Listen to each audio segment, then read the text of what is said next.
नमस्कार, जय हिंद दोस्तों। स्वागत है आपका एक बार फिर से आपकी चैनल फार्मेसी पॉइंट में। तो चलिए आज की वीडियो को शुरू करते हैं। तो मेरे पास कमेंट आ रहे थे कि sir environmental education and disaster management यानी कि EEDM के कुछ महत्वपूर्ण क्वेश्चंस और उनके आंसर करवा दीजिए, जिससे कि हमारी स्पेशल बैक पेपर क्लियर हो जाए, क्योंकि बहुत सारे स्टूडेंट्स के environmental education and disaster management में बैक लग चुकी है। तो देखिए, अगर आप इन क्वेश्चंस को करते हैं तो आपकी बैक क्लियर हो जाएगी। साथ में जो student diploma pharmacy final year में है वो भी अभी से environmental education and disaster management की तैयारी करना शुरू कर दें। अब देखिए, यहाँ पे एक बात बहुत ही महत्वपूर्ण है और आपको ध्यान रखना है कि environmental education and disaster management का जो भी क्वेश्चन आते हैं वो पॉलिटेक्निक से अलग आते हैं। तो आपको यहाँ पे इस बात का ध्यान रखना है कि आपको 36 पेज की कॉपी मिलती है और आपको 36 पेज की कॉपी आपको पूरी लिख के आनी है, तभी आप पास हो पाएंगे। अगर आप इससे कम कॉपी लिखते हैं तो आपकी बैक लगने के चांसेस बहुत ज़्यादा हो जाते हैं। तो इसलिए जो क्वेश्चन पूछा जाता है उसमें आप 1 से 2 या फिर 3 टॉपिक एक्स्ट्रा ऐड करके उसका आंसर लिखें। तो चलिए 2020 में पहला जो क्वेश्चन आया था उसको हम करते हैं।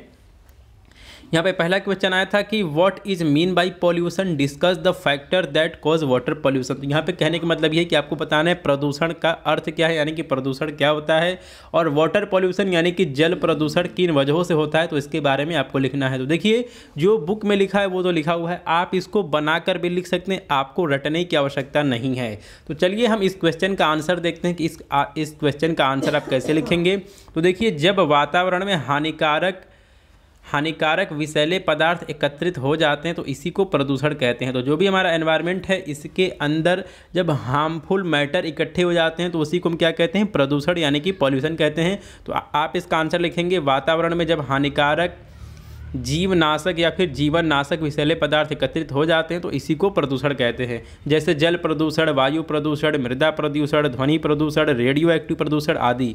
तो ये सभी प्रदूषण के एग्जाम्पल हैं। और ऐसे पदार्थ जो कि प्रदूषण को फैलाते हैं उनको हम क्या कहते हैं, उनको हम प्रदूषक यानी कि पॉल्यूटेंट कहते हैं। तो यहाँ से आपको पता चल गया होगा कि what is pollution and what is pollutant. तो जब वातावरण में हानिकारक पदार्थ एकत्रित हो जाते हैं तो इसी को प्रदूषण कहते हैं। आप उसका एग्जाम्पल लिख देंगे, जैसे कि यहाँ पर दिया गया है जल प्रदूषण यानी कि water pollution, air pollution, soil pollution, radio active pollution, noise pollution, इस तरह के ये सब पॉल्यूशन के एग्जाम्पल हैं। तो आप इस तरह आंसर लिखेंगे। अब चलिए इसके बाद देखिए, यहाँ से हमने टॉपिक को बढ़ा दिया है। यहाँ पे आपको सिर्फ डेफिनेशन लिख देंगे तो आपकी 36 पेज की कॉपी नहीं भरेगी। तो इसीलिए आपको इसमें 2-3 एक्स्ट्रा पॉइंट या फिर 2-3 एक्स्ट्रा हेडिंग जोड़नी पड़ेगी। तो देखिए, ऐसे प्रदूषक जो अपघटित होते हैं या फिर नहीं होते हैं, इसके आधार पर जो भी पॉल्यूटेंट है, प्रदूषक हैं, उनको 2 भागों में डिवाइड किया गया है। तो आपने इसको छोटी क्लास में भी पढ़ा होगा। जो भी हमारे पॉल्यूटेंट हैं इनको हम 2 भागों में विभाजित करते हैं। पहला होता है बायोडिग्रेडेबल पॉल्यूटेंट, यानी कि इसको बोलते हैं, ये ऐसे पॉल्यूटेंट होते हैं जो कि सूक्ष्म जीवाणुओं द्वारा डिकम्पोज हो जाते हैं, अपघटित हो जाते हैं, उन्हीं को हम बायोडिग्रेडेबल पॉल्यूटेंट कहते हैं। जैसे जो भी आपके घरों से बेकार सब्जी निकलती है, खाना निकलता है, सीवेज निकलता है, सब्जी हो गया, इसके अलावा पेपर हो गया, कागज़ हो गया, ये कुछ समय बाद माइक्रो ऑर्गेनिज्म यानी कि सूक्ष्म जीवाणुओं द्वारा डिके कर दिया जाता है, सड़ा दिया जाता है और वो फिर से मिट्टी में मिल जाते हैं। तो इन्हीं को हम बायोडिग्रेडेबल पॉल्यूटेंट कहते हैं। और दूसरे टाइप के पॉल्यूटेंट ऐसे होते हैं जो कि नॉन बायोडिग्रेडेबल होते हैं, जैसे आपका प्लास्टिक हो गया। अगर आप प्लास्टिक को मिट्टी में गाड़ देंगे तो वो वर्षों तक जस का तस बना रहेगा। तो इसी को हम नॉन बायोडिग्रेडेबल पॉल्यूटेंट कहते हैं। तो आप इसका आंसर लिखेंगे कि प्रदूषक अपघटित होते हैं या फिर नहीं होते हैं, इसके आधार पर प्रदूषकों को 2 भागों में विभाजित किया गया है। पहला बायोडिग्रेडेबल पॉल्यूटेंट, ये प्रदूषक माइक्रो ऑर्गेनिज्म द्वारा अपघटित हो जाते हैं, जैसे कि लकड़ी, सीवेज, सब्जी, कागज इत्यादि। और दूसरा है नॉन बायोडिग्रेडेबल पॉल्यूटेंट, ये प्रदूषक माइक्रो ऑर्गेनिज्म द्वारा अपघटित नहीं होते हैं और वर्षों तक प्रदूषण फैलाते रहते हैं, जैसे कि सीसा, plastic, radio active material, mercury यानी कि पारा और स्मोग। तो यहाँ पे हमने प्रदूषक का क्लासिफिकेशन लिख लिया। अब चलिए इसके बाद देखते हैं कि आपको क्या लिखना है। तो हम यहाँ पे पेज में आगे चलते हैं। अब देखिए, इसके बाद हम आएंगे जल प्रदूषण पे। तो हम जल प्रदूषण बड़ी सी हेडिंग डालेंगे, उसके बाद नीचे लिखेंगे जल प्रदूषण होता क्या है। तो देखिए, जो भी हमारे जल के स्रोत हैं जैसे नदी, तालाब, झील, समुद्र आदि में हानिकारक और नुकसानदायक पदार्थों के एकत्रित होने को जल प्रदूषण कहते हैं। तो आपको रटने की बिल्कुल आवश्यकता नहीं है, आपके पास सेंस होना चाहिए और आप इसी तरह चीज़ों को बना के लिख सकते हैं। इसके बाद आप हेडिंग डालेंगे जल प्रदूषण के सोर्स, या फिर जल प्रदूषण के स्रोत, तो आप लिखेंगे कि जल प्रदूषण के कई स्रोत हैं जिसमें से मुख्य निम्नलिखित हैं। उसके बाद आप डालेंगे हेडिंग नंबर 1 घरेलू डिटर्जेंट। तो जो भी हमारे घरों में साबुन, सरफ, शैम्पू आदि इस्तेमाल होता है ये सभी केमिकल्स का होता है और ये नालियों से होते हुए नदी और तालाबों में पहुंच जाते हैं। इससे क्या होता है कि जो भी वाटर बॉडीज है, यानी कि दोस्तों जो भी हमारे नदी हैं, तालाब हैं, झीलें, समुद्र हैं, इनका यूट्रोफिकेशन होने लगता है। तो आप यहाँ पे एक वर्ड याद रखेंगे, यूट्रोफिकेशन। तो आप इस तरह हेडिंग डाल देंगे। ये देखिए यहाँ पे लिखा हुआ है घरों में उपयोग होने वाले साबुन, सरफ, शैम्पू आदि घरों की नालियों से होते हुए नदी तालाबों में पहुँचते हैं। इससे यूट्रोफिकेशन यानी कि जो भी तालाब में कार्बनिक पदार्थ अधिक हो जाएगा और पानी कम हो जाएगा। इस तरह करते करते झील, नदी, तालाब सूख जाते हैं, तो इसी को यूट्रिफिकेशन कहते हैं। उसके बाद जो इसका दूसरा सोर्स है वो है सीवेज यानी कि वाहित मल। तो आप यहाँ पर देख सकते हैं घरों से निकला सीवेज जो कि बिना सीवेज ट्रीटमेंट प्लांट में जाए सीधे नदी तालाबों में छोड़ दिया जाता है। इसकी वजह से भी जल प्रदूषण होता है।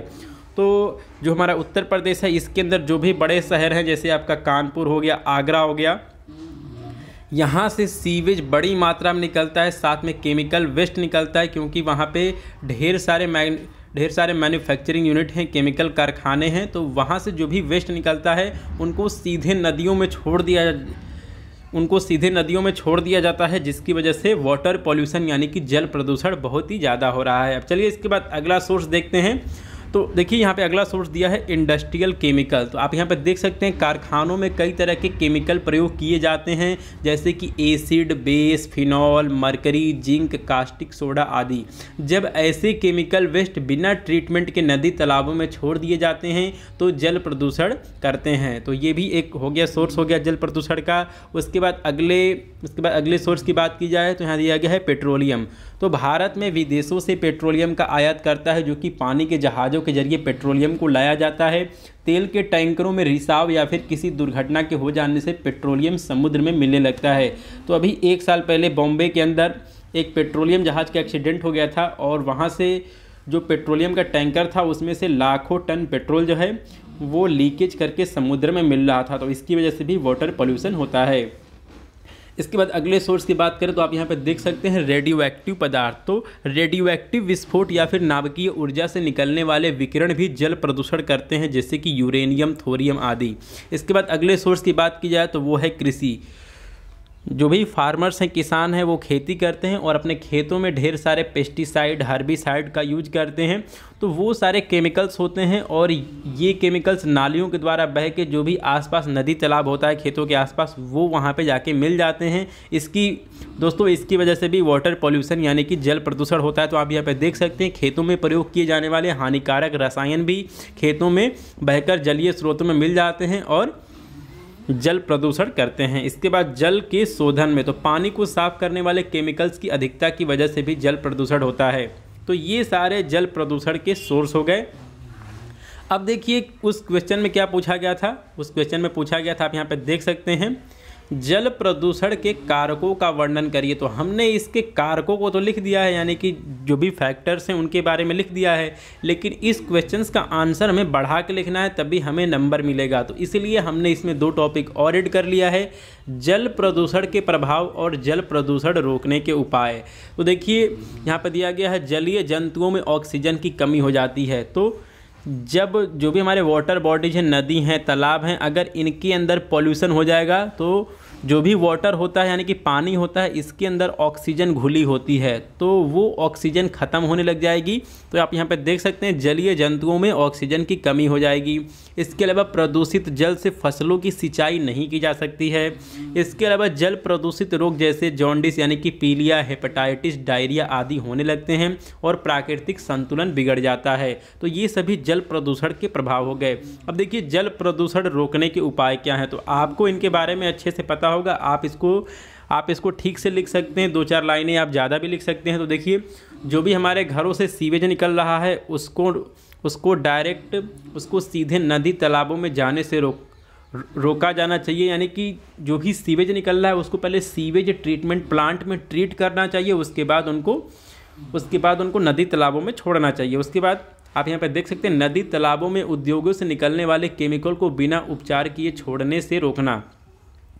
तो जो भी केमिकल्स जो हैं जो कि मैन्युफैक्चरिंग यूनिट यानी कि केमिकल कारखानों से निकलते हैं, उनका पहले उपचार किया जाना चाहिए, ट्रीट किया जाना चाहिए, उसके बाद ही उनको नदी तालाबों में छोड़ा जाना चाहिए। उसके बाद खेती में कम से कम रसायनों का प्रयोग किया जाए। इसमें ये होगा कि जो भी फार्मर्स हैं वो केमिकल का प्रयोग कम से कम करें। और यहाँ पे मृत जीवों को गड्ढों में दबाना, तो जो भी डेड बॉडीज हैं उनको डायरेक्ट नदी तालाबों में न फेंका जाए, और कठोर नियम कानून को बनाना और उनका पालन करवाना। तो दोस्तों जो भी सरकार है वो कठोर नियम कानून बनाए और इसका पालन सही से करवाए, जिससे कि जल प्रदूषण को रोका जा सके। तो इस तरह आप क्वेश्चंस के आंसर लिख सकते हैं। अब देखिए हमने यहाँ पे जो आंसर लिखा है ये आप कितने पेज में लिख सकते हैं।